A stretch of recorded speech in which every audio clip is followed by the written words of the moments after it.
하나님 말씀 마태복음 18장 15절부터 20절까지 다 같이 읽겠습니다.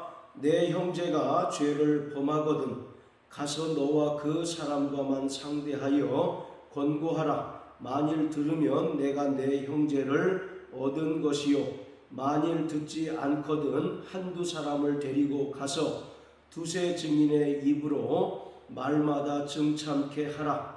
만일 그들의 말도 듣지 않거든 교회에 말하고, 교회의 말도 듣지 않거든 이방인과 세리와 같이 여기라. 진실로 너희에게 이르노니 무엇이든지 너희가 땅에서 매면 하늘에서도 매일 것이요, 무엇이든지 땅에서 풀면 하늘에서도 풀리리라. 진실로 다시 너희에게 이르노니 너희 중에 두 사람이 땅에서 합심하여 무엇이든지 구하면 하늘에 계신 내 아버지께서 저희를 위하여 이루게 하시리라.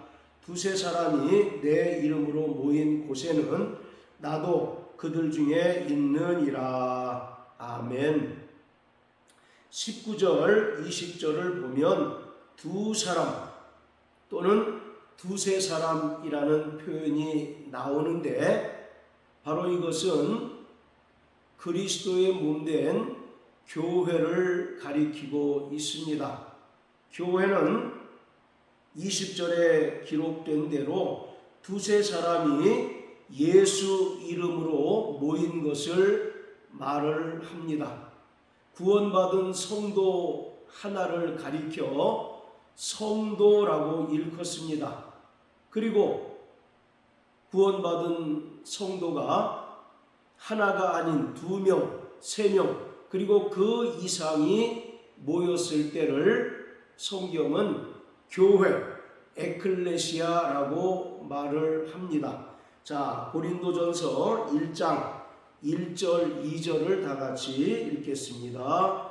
하나님의 뜻을 따라 그리스도 예수의 사도로 부르심을 입은 바울과 및 형제 소스데네는 고린도에 있는 하나님의 교회 곧 그리스도 예수 안에서 거룩하여지고 성도라 부르심을 입은 자들과 또 각처에서 우리의 주 곧 저희와 우리의 주 되신 예수 그리스도의 이름을 부르는 모든 자들에게. 자, 2절을 보면 고린도에 있는 하나님의 교회 곧 그리스도 예수 안에서 거룩하여지고 성도라 부르심을 입은 자들과라고 말합니다. 구원받은 사람 한 명을 가리키는 말은 바로 성도입니다. 그리고 이러한 성도들이 2명 이상이 모였을 때 바로 이것을 성경은 교회라고 말을 합니다. 이 땅에 세워진 교회는 그리스도의 몸으로서 세상에 존재하는 어떠한 다른 모임과 분명한 특징과 기능들이 있습니다. 이것을 교회의 표지라고 말합니다. 이 표지라고 하는 말은 교회가 이 세상의 다른 모임과 뚜렷하게 구별되는 특징 또는 기능들을 말하고 있습니다.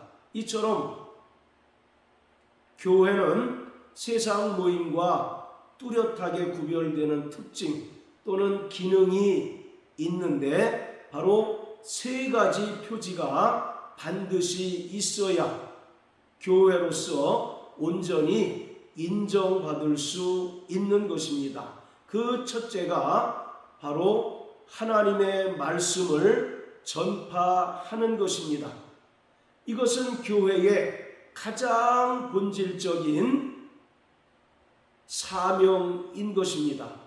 예수님께서 이 땅에 오셔서 천국 복음을 전파하신 것처럼 성령으로 말미암아 이 땅에 세워진 그리스도의 몸된 교회 역시 땅끝까지 이르러 예수를 증거하고 또 예수 그리스도의 복음을 담대히 전파하는 분명한 사명을 가지고 있습니다. 그리고 두 번째, 교회의 표지는 주님께서 명령하신 성례를 집행한다는 것입니다. 주님께서는 교회에게 두 가지 성례를 명령하셨습니다. 그 중에 첫 번째는 바로 침례이고, 또 하나는 바로 주의 만찬, 곧 성찬인 것입니다. 침례는 예수님을 구주로 영접하여 구원받은 자들이 주님의 명령에 순종하여 허다한 무리 앞에서 자신이 구원받은 것을 고백하는 구원의 표입니다. 구원받은 성도는 물 침례를 받음으로써 예수님의 죽음과 부활에 연합하게 됩니다. 그리고 두 번째 성례는 바로 주의 만찬, 성찬인 것입니다. 이것은 예수 그리스도의 몸과 피를 기념하는 것입니다. 이것은 주님께서 교회에게 직접 명령하신 것으로서 사도행전 20장 27절을 보면 안식 후 첫날 떡을 떼기 위하여 모였다라고 기록하고 있습니다. 또 고린도전서 11장은 주의 만찬에 대하여 정확하게 설명하고 있습니다. 이 주의 만찬, 곧 성찬은 헬라어로 유카리스트라고 말하는데 이것은 감사라는 뜻입니다. 따라서 주의 만찬, 곧 성찬은 감사와 기쁨으로 구원받은 성도들이 함께 나누는 공동 식사를 가리킵니다. 이처럼 교회는 주님께서 명령하신 침례와 또 성찬을 집행을 합니다. 그리고 세 번째가 오늘 본문에 기록하고 있는 치리입니다. 또는 권징이라고 하기도 합니다. 교회에 지체된 성도들이 하나님의 말씀을 따라서 올바른 신앙생활을 하면 무엇보다 바랄 것이 없고 좋겠지만 때로는 잘못된 신앙에 빠지기도 하고 또 그릇된 길로 가는 이들도 있습니다. 이런 이들을 바른 신앙으로 인도하고 또 하나님의 말씀을 따라 순전한 믿음으로 살도록 권면하고 또 때로는 징계하기 위하여 바로 칠이라고 하는 기능이 있습니다. 오늘 본문에도 보면 15절에 내 형제가 죄를 범하거든 가서 너와 그 사람만 상대하여 권고하라고 말합니다. 만일 그 사람이 권면을 듣게 되면 형제를 얻게 된다라고 말합니다. 즉 그가 권면을 받아들여서 바른 신앙생활을 하게 된다는 것을 말합니다. 그런데 만일 그릇된 길로 가는 이가 권면을 받아들이지 않으면 그 다음에는 한두 사람을 데리고 두세 증인의 입으로 말마다 정참케 하고 또 권면하라고 말합니다. 그럼에도 불구하고 그릇된 신앙으로 가는 이가 여전히 고집을 굽히지 않고 또 잘못된 길로 가게 되면 최종적으로는 교회에 말하고 또 교회의 권위로 그에게 권면하라는 것입니다. 교회의 권면을 그가 받아들이면 그가 우리와 같이 올바른 신앙생활을 하고 또 그 형제를 얻는 것이지만 끝까지 고집을 부리고 또 교회의 권위에 순복하지 않고 교회의 권면에도 그 뜻을 굽히지 않고 여전히 잘못된 길로 가게 되면 예수님께서는 이방인과 세리와 같이 여기라고 말씀하고 있습니다. 바로 이방인과 세리와 같이 여기라는 말은 불신자로 취급을 하라는 것입니다. 그리고 이러한 자들을 교회 밖으로 출교하라고 말하고 있는 것입니다. 자, 고린도전서 5장을 다 같이 보시겠습니다. 고린도전서 5장. 자, 1절부터 6절까지 읽겠습니다. 너희 중에 심지어 음행이 있다 함을 들으니 이런 음행은 이방인 중에라도 없는 것이라.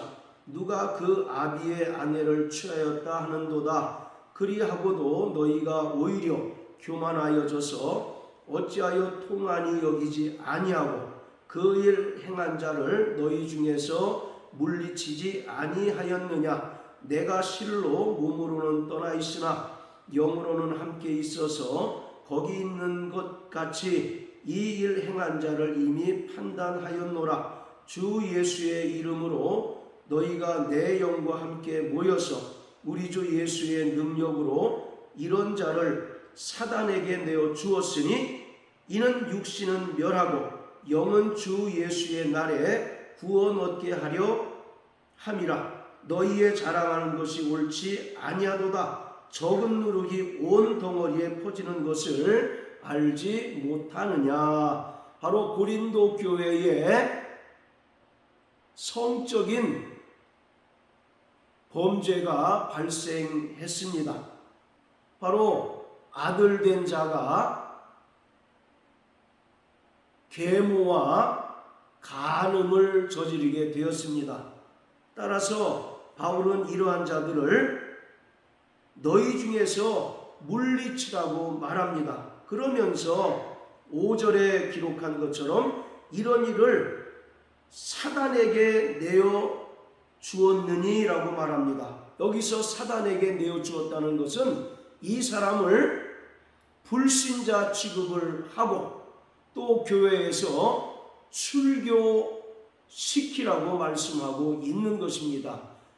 왜냐하면 6절에 기록한 것처럼 적은 누룩이 온 덩어리에 퍼지는 것을 미연에 방지하기 위함이라고 말합니다. 즉 죄를 범한 이 한 사람을 용인하고 또 건징하지 않게 되면 이 사람으로 인하여 신실한 믿음의 성도들 또한 누룩이 퍼짐과 같이 죄로 물들 수 있기 때문에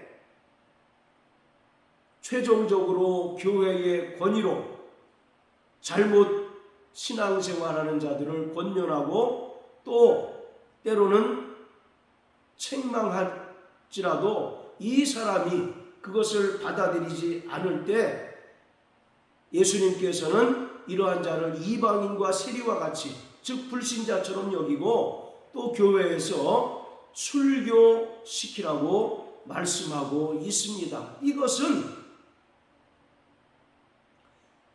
바로 교회 공동체를 거룩하게 보존하고자 하시는 예수님의 분명한 의도가 담겨 있습니다.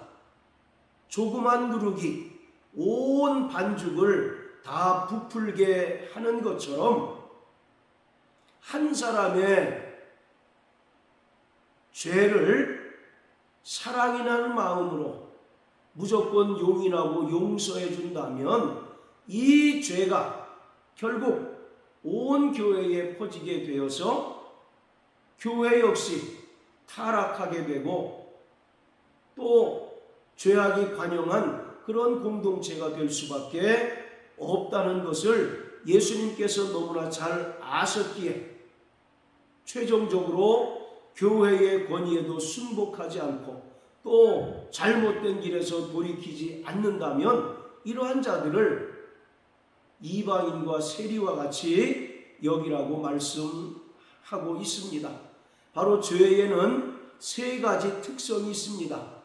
바로 습관성이 있습니다. 죄는 습관적으로 짓는 경우가 대단히 많습니다. 그리고 또 죄에는 반복성이라고 하는 특성이 있습니다. 우리가 죄를 지었을 때에는 다시는 내가 이 죄를 짓지 말아야지 라고 다짐하지만 어느 틈엔가 우리가 또 그 죄를, 동일한 죄를 반복적으로 짓게 되는 자신을 발견할 때가 너무나 많습니다. 그리고 죄의 특성 세 번째는 전념성이 있습니다.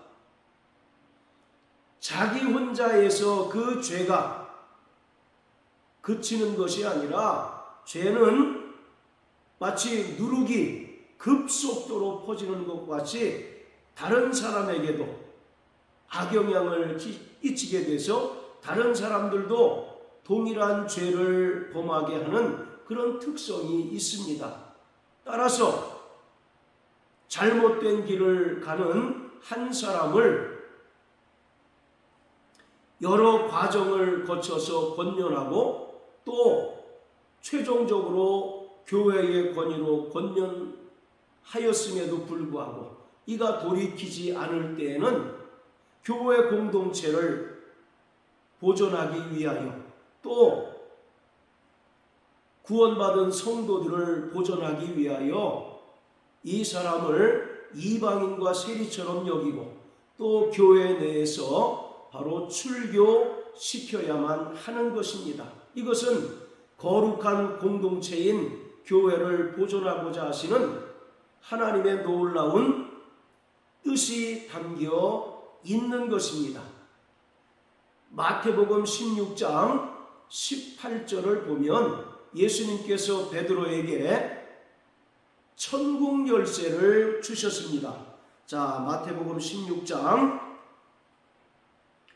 18절 19절입니다. 또 내가 내게 이르노니 너는 베드로라. 내가 이 반석 위에 내 교회를 세우리니 음부의 권세가 이기지 못하리라. 내가 천국 열쇠를 내게 주리니 내가 땅에서 무엇이든지 매면 하늘에서도 매일 것이요 내가 땅에서 무엇이든지 풀면 하늘에서도 풀리리라 하시고. 자, 마태복음 16장 16절에서 베드로가 주는 그리스도시요 살아계신 하나님의 아들이십니다 라고 고백하였을 때 주님께서 베드로를 칭찬하셨습니다. 그러면서 이 반석과 같은 신앙 고백 위에 주님께서 주님의 교회를 세우시겠다라고 말씀하셨습니다. 그러면서 베드로에게 천국 열쇠를 주셔서 너희가 땅에서 매면 하늘에서도 매일 것이고 땅에서 풀면 하늘에서도 풀릴 것이라고 말씀하셨습니다. 예수님께서 천국 열쇠를 베드로에게 주셨다고 하는 것은 베드로 개인에게 주셨다는 의미가 아니라 베드로는 12사도의 대표이며 또 교회의 대표격인 인물입니다. 따라서 로마 카톨릭이 주장하는 것처럼 예수님께서 베드로 개인에게 천국 열쇠를 주신 것이 아니라 교회 공동체에게 바로 천국 열쇠를 주신 것입니다. 그리고 바로 이 천국 열쇠는 무엇이냐면 죄사함의 권세를 말합니다. 자, 요한복음 20장을 다 같이 읽겠습니다. 요한복음 20장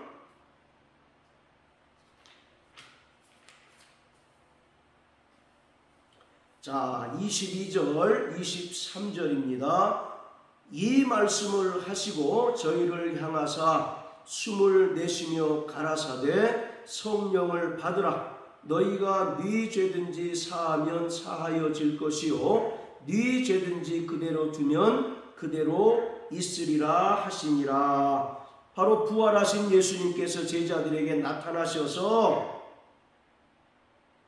성령을 받으라 말씀하시고 너희가 네 죄든지 사하면 사하여질 것이요 네 죄든지 그대로 두면 그대로 있으리라고 말씀하셨습니다. 이것은 제자들에게 직접적으로 죄사함의 권세가 부여됐다는 의미가 아니라 제자들이 성령으로 말미암아 천국 복음을 전파함으로써 그 복음을 듣고 돌이켜 회개하는 자들은 죄사함을 얻게 된다는 것을 의미하고 있습니다. 자, 이처럼 예수님께서 교회 공동체에게 주신 천국 열쇠는 바로 죄사함의 권세입니다. 죄인을 용서할 수 있는 권세를 주셨습니다. 그래서 18장 18절을 보면 너희가 땅에서 매면 하늘에서도 매일 것이요 무엇이든지 땅에서 풀면 하늘에서도 풀리리라고 말씀하십니다. 이것은 마태복음 16장 19절에서 예수님께서 천국 열쇠를 베드로에게 주시면서 하셨던 말씀과 동일합니다. 여기서도 너희가 라고 말씀하고 있습니다. 복수로 말씀하고 있다는 것은 베드로 한 사람에게 천국 열쇠를 주셨다는 의미가 아니라 바로 교회 공동체에게 예수님께서 천국 열쇠, 즉 죄사함의 권세를 주셨다는 것을 알 수가 있습니다. 그리고 땅에서 매면 하늘에서도 매일 것이요 땅에서 풀면 하늘에서도 풀리리라고 하는 것은 교회 공동체가 결의하여 어떤 사람의 죄를 용서하면 하늘에 계신 하나님께서도 그 사람의 죄를 용서하신다는 것입니다. 반면에 교회 공동체가 결의하여 어떤 사람의 죄를 용서하지 않는다면 하늘에 계신 하나님 아버지께서도 그 사람의 죄를 결단코 용서하지 않으시겠다고 말씀하고 있습니다. 이처럼 교회에는 세 가지 표지가 있는데 그 중에 7위 또는 권징이라고 말하는 그 특징과 기능이 있습니다. 이것은 인간적인 마음에서 자신에게 잘하고 또 자신에게 친절을 베푸는 사람은 무한히 용서하고 자신에게 까칠하거나 또는 자신에게 잘못하는 사람을 찍어내버리는 그런 인위적인 수단이 아니라 철저히 교회 공동체에게 주님의 마음을 주시고 또 죄사함의 권세를 주셔서 교회 공동체를 죄악으로부터 또 거짓 사술로 인하여 교회를 무너뜨리려 하는 이단들로부터 철저히 교회를 보호하고 또 교회 공동체가 건강하게 세워질 수 있도록 하기 위해서 예수님께서 주신 바로 권세이며 또 교회의 기능인 것입니다. 교회는 이 땅에 세워진 천국입니다. 그렇기 때문에 세상 임금인 마귀가 교회를 향하여 전방위적으로 거세게 도전하고 있습니다. 작은 누룩이 온 반죽을 부풀게 하는 것처럼 교회는 조그만 악이라도 철저히 경계하고 내어버려야 합니다. 그리고 교회 공동체의 구성원 가운데 혹여 잘못된 신앙생활을 하고 진리를 따라 살아가지 아니하고 잘못된 신앙을 할 경우 우리는 주님의 마음으로 그 사람을 권면하고 또 온전히 돌이켜야 합니다. 자, 야고보서 5장을 다 같이 보시겠습니다. 야고보서 5장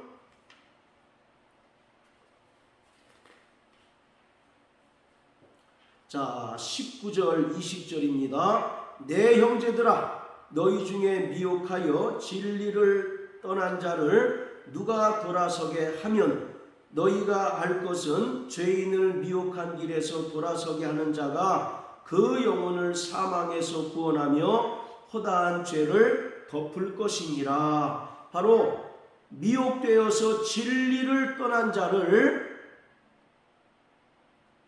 돌이키게 해야 한다는 것입니다. 이것은 길 잃은 양을 찾아 헤매는 주님의 심정이 있어야 합니다.